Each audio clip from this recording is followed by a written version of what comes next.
অনেকদিন পর আমরা পাহাড়ে এলাম। দেখো পাহাড়ের ভিউটা কি সুন্দর, দেখাও একটুখানি।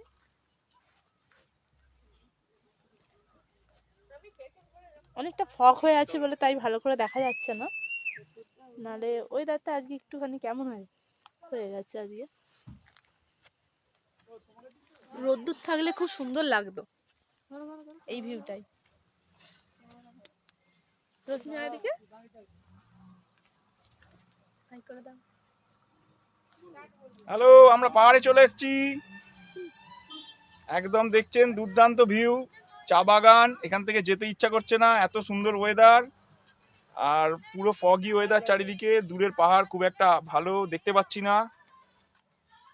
তা যতটুকুনি দেখছি খুবই ভালো লাগছে। পুরো পাহাড়ের নিচে দাঁড়িয়ে আছি, পিছনে বিরাট পাহাড়, তার নিচে আমরা দাঁড়িয়ে আছি। যে আমার মেয়ে, আমার ওয়াইফ, আমরা দুদিনের একটু ছুটি কাটাতে এসেছি। তো আমাদের খুব ভালো লাগছে, খুব এনজয় করছি। খুব ঠান্ডা এখানে, প্রচন্ড ঠান্ডা, ভালো ঠান্ডা এখানে, খুব ঠান্ডা। আমরা উঠতে উঠতে বুঝতে পারছি ঠান্ডা আরো বাড়ছে। এখনো আমরা আরো উপরে উঠবো, তো আরো ঠান্ডা পাবো। দেখা যাক, সবটাই শেয়ার করব। ঠিক আছে, পরের বার আবার। Bye bye. Bye bye.